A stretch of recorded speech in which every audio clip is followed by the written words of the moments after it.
Assalamualaikum warahmatullahi wabarakatuh. Perkenalkan, nama saya Muhammad Farizaman dengan NIM 2406087. Di sini saya akan mempresentasikan hasil eksperimen fisika dasar yaitu pembiasan. Yang pertama ada pendahuluan, terdiri dari rumusan masalah, tujuan, dan hipotesis. Yang pertama, rumusan masalah. 1. Bagaimana arah cahaya berubah ketika melewati medium dengan indeks bias yang berbeda.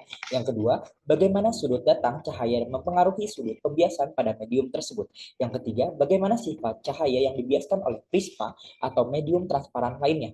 Dan yang terakhir, apa pengaruh perubahan indeks bias terhadap pembelokan cahaya. Yang kedua, ada tujuan. 1. Menyelidiki perubahan arah cahaya saat melewati medium dengan indeks bias berbeda. Yang kedua, mengukur hubungan antar sudut datang dan sudut pembiasan sesuai dengan hukum Snellius.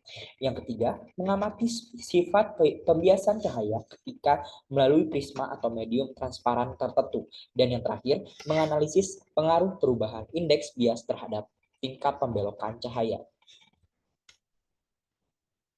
Selanjutnya ada hipotesis. Yang pertama, sudut yang dipengaruhi oleh deviasi minimum pada prisma adalah indeks bias prisma, sudut puncak prisma, panjang gelombang cahaya, dan sudut datang cahaya.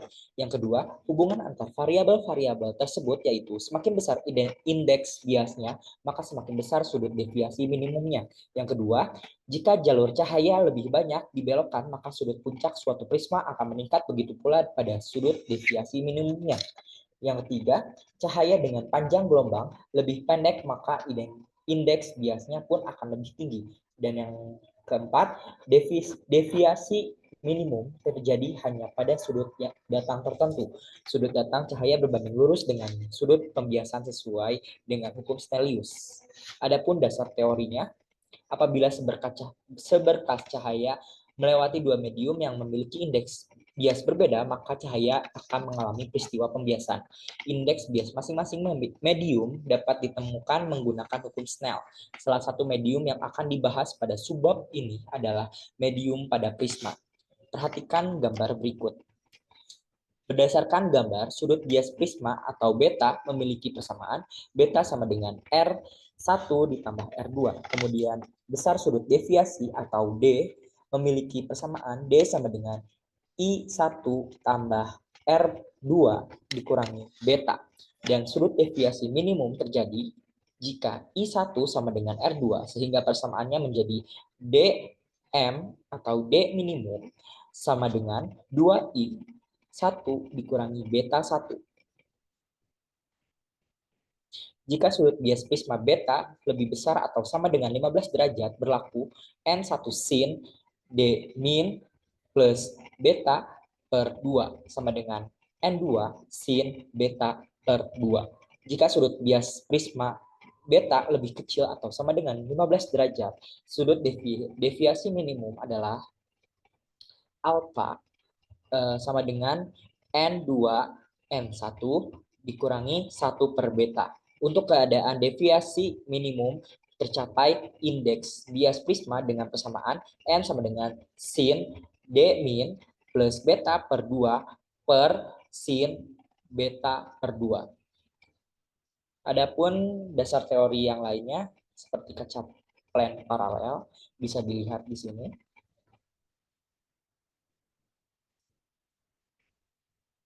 Selanjutnya ada pengumpulan data. Yang pertama itu ada alat dan bahan, 1 sumber cahaya, 2 prisma, 3 kaca plan paralel, yaitu medium transparan, yang keempat ada kertas putih, yang kelima ada pensil, yang keenam ada busur derajat, yang ketujuh ada penggaris, dan yang terakhir atau yang kedelapan ada jarum.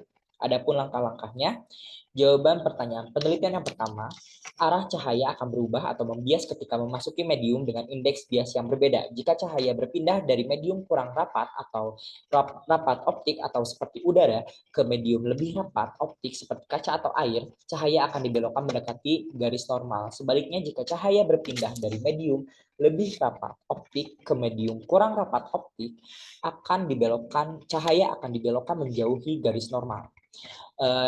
Yang kedua itu ada pertanyaan penelitian kedua, sudut datang cahaya mempengaruhi sudut pembiasan berdasarkan hukum Snellius yang menyatakan N1 dot sin theta 1 sama dengan N2 dot sin theta 2. Jika sudut datang meningkat, sudut pembiasan juga akan meningkat. Namun besar sudut pembiasan tergantung pada perbandingan indeks bias kedua medium. Dan jawaban pertanyaan penelitian ketiga, cahaya yang dibiaskan oleh prisma akan dibelokkan karena permukaan di dua bidang miring. Prisma dapat menyebabkan cahaya membelok dengan arah tertentu yang bergantung pada bentuk prisma dan indeks bias. Terurai menjadi spektrum warna jika cahaya yang masuk adalah cahaya putih. Hal ini terjadi karena indeks bias medium sedikit berbeda untuk setiap panjang gelombang cahaya atau fenomena dispersi. Adapun pertanyaan penelitian keempat, jawabannya semakin besar perbedaan indeks bias antar dua medium, semakin besar pembelokan atau pembiasan cahaya yang terjadi. Jika indeks bias medium penerus lebih tinggi dibanding medium asal, maka cahaya akan dibiaskan mendekati garis normal. Jika indeks bias medium penerus lebih rendah, maka cahaya akan dibiaskan menjauhi garis normal. Dan perubahan indeks bias juga mempengaruhi kecepatan cahaya. Semakin tinggi indeks bias medium, maka semakin kecil kecepatan cahaya dalam medium tersebut. Dengan demikian, pembiasan cahaya sangat dipengaruhi oleh indeks bias medium, sudut datang cahaya, serta sifat medium transparan yang dilalui cahaya.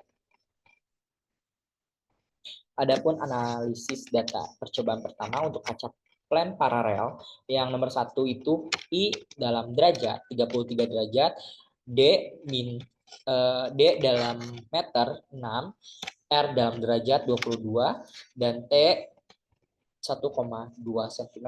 Untuk kaca prisma bisa dilihat di sini untuk kolom pertama itu I-nya 30, betanya 60, D-nya 50, R1, R2-nya 25 dan 75, N1-nya 1, dan N2-nya 1,9. Dan seterusnya. Data di samping menunjukkan bahwa pergeseran sinar meningkat seiring bertambahnya sudut datang. Hal ini karena semakin besar sudut datang, semakin panjang lintasan sinar di dalam kaca. Pergeseran sinar juga bergantung pada ketebalan kaca dan indeks bias kaca. Adapun analisis data yang kedua, grafik sudut deviasi terhadap sudut datang. Grafik di samping menunjukkan bahwa sudut deviasi berkurang secara bertahap dan yang diakibatkan oleh lintasan cahaya di dalam sebuah prisma menjadi lebih pendek. Hal ini terjadi karena ketika sudut datang bertambah. Selanjutnya ada penggambaran pembiasan yang gambar kotak itu adalah pembiasan pada kaca plan paralel, dan yang segitiga ini adalah pembiasan pada prisma.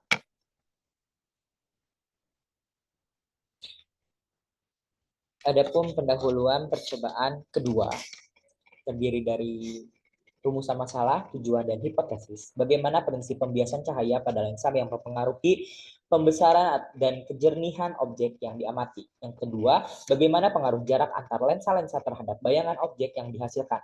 Yang ketiga, bagaimana pengaruh perubahan sudut datang cahaya terhadap bayangan objek yang dihasilkan. Adapun tujuannya, yang pertama mengetahui prinsip pembiasan cahaya pada lensa, yang kedua mengetahui pengaruh jarak antar lensa terhadap bayangan objek yang dihasilkan, yang ketiga mengetahui pengaruh perubahan sudut datang cahaya terhadap bayangan objek. Adapun hipotesisnya dan dasar teorinya dan alat dan bahannya. Dan yang selanjutnya ini ada jawaban pertanyaan penelitian pertama, prinsip pembiasan cahaya pada lensa mempengaruhi pembesaran dan kejernihan objek yang diamati. Hal ini disebabkan oleh beberapa hal, yaitu cahaya mengalami perubahan arah ketika melewati dua medium dengan indeks bias berbeda, seperti udara dan lensa. Dan yang kedua dipengaruhi oleh jenis lensa itu sendiri, seperti pada lensa cembung yang bersifat pengumpulan cahaya ke titik fokus dan biasanya digunakan untuk memperbesar suatu objek, sedangkan pada lensa cekung memiliki sifat menyebarkan cahaya dan umumnya digunakan untuk koreksi rabun jauh. Adapun jawaban pertanyaan penelitian kedua, jarak antar lensa-lensa sangat mempengaruhi karakteristik bayangan yang dihasilkan. Jarak antar kedua lensa disebut juga sebagai jarak optik yang dapat mempengaruhi posisi, ukuran, dan jenis bayangan yang dihasilkan. Dan jawaban pertanyaan penelitian ketiga, sudut datang dibentuk sinar, cahaya datang, dan garis normal atau garis tegak lurus permukaan lensa. Pada titik datang, perubahan sudut datang cahaya terhadap lensa mempengaruhi karakteristik bayangan yang dihasilkan. Jika sudut datang kecil akan menghasilkan bayangan yang lebih jauh dari lensa, ukuran bayangan akan lebih besar dan bayangan akan cenderung lebih mirip dengan objek aslinya. Begitupun sebaliknya pada sudut datang yang lebih besar. Dan berikut adalah analisis data. Tabel di samping menunjukkan bahwa ketika jarak benda lebih besar dari nilai titik fokus, maka bayangan berada dekat dengan titik fokus dan memiliki sifat nyata, terbalik, serta diperkecil. Adapun analisis data yang kedua, grafik tersebut, ya grafik yang di atas ini menunjukkan bahwa hubungan antar 1/S dengan 1/S aksen adalah semakin dekat benda ke cermin atau S kecil, maka bayangan akan berbeda dan lebih jauh pada S aksen besar. Begitupun sebaliknya. Kesimpulannya, perubahan sudut datang cahaya terhadap lensa memiliki pengaruh terhadap karakteristik bayangan yang dihasilkan, termasuk posisi, ukuran, dan bentuknya. Yang kedua, pergeseran sinar akan meningkat seiring bertambahnya sudut datang, tetapi hal ini tidak sepenuhnya linear karena dipengaruhi juga oleh efek pembiasan. Yang ketiga, sudut deviasi minimum terjadi pada sudut datang tertentu di mana jalur sinar cahaya dalam prisma menjadi simetris. Dan yang terakhir, sudut deviasi minimum bergantung pada indeks bias dan sudut puncak prisma. Ketika sudut datang terlalu besar atau kecil, maka sudut deviasi akan meningkat. Baik, sekian dari saya. Mohon maaf bila ada kesalahan. Wassalamualaikum warahmatullahi wabarakatuh.